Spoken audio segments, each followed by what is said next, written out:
Good morning. My name is Fettig. I'm Deputy Director of the ACLU National Prison Project, and I am so proud today to stand with Disability Rights Rhode Island, the ACLU of Rhode Island, Nelson Mullins, Charlene Liberty, our lead plaintiff, and the other brave plaintiffs who have come forward to challenge the unconstitutional and inhumane practice of solitary confinement in Rhode Island. Today, Rhode Island is actually joining a national movement of disability rights and civil rights advocates, faith communities, correctional leaders, medical professionals, and indeed solitary survivors and their families who are standing up to challenge the practice of solitary confinement nationwide. Around the country, in fact, courts, correctional leaders, and state legislators are rejecting the practice of solitary confinement in favor of treatment and humane alternatives. States as diverse as Colorado, Nebraska, New Jersey, New Mexico have all passed laws banning the practice of solitary confinement on people with serious mental illness. In fact, Rhode Island's sister states, Massachusetts, Maine, and Connecticut, in recent years have all engaged in substantial reform of solitary confinement. But I want to emphasize that this movement is not new.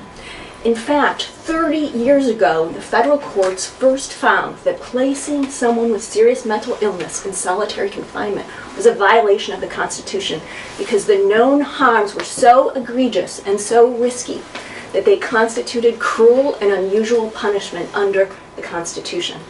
That's an amazing statement because what that means is a 17th or 18th century way of saying torture. We were engaging in torture. That's decades ago. Every court to seriously take a look at this issue subsequently has found a constitutional violation.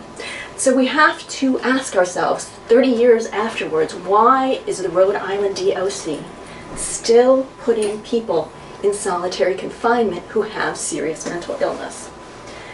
And when they know that it hurts people and it violates the law.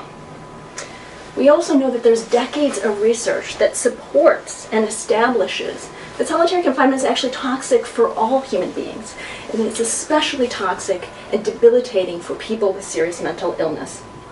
In fact, we know in solitary confinement units that hold roughly maybe 2 to 5% of an incarcerated population, over 50% of the suicides and self-harm and self-mutilation incidents happen in these units because they're so toxic to people.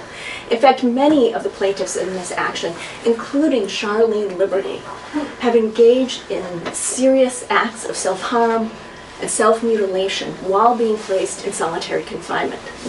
When they did this, instead of getting treatment because they were decompensating in solitary confinement, the Rhode Island Department of Corrections actually sentenced them to longer periods in solitary confinement.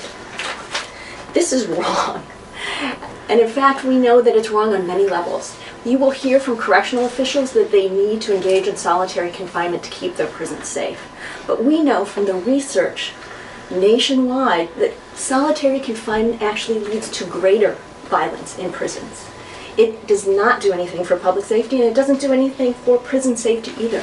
In fact, the emerging research demonstrates that putting somebody in solitary confinement leads to higher recidivism rates, and increasingly neuroscientists are saying solitary confinement actually has permanent impacts on the human brain. Medical researchers are now finding that solitary confinement not only inflicts incredibly high rates of PTSD, but emerging research is showing that people who have been subject to solitary confinement experience much higher mortality rates than people who have not. So what does this tell us? It tells us that putting someone in solitary confinement, especially with serious mental illness, is not only causing them immediate harm while they're in solitary confinement, but in fact it can lead to lifelong consequences, including early death. So we know that solitary confinement violates our laws, it violates human rights standards, and it also violates common human decency. It's wrong, plain and simple. But today is the beginning of the end of solitary confinement as it's practiced in Rhode Island. Thank you.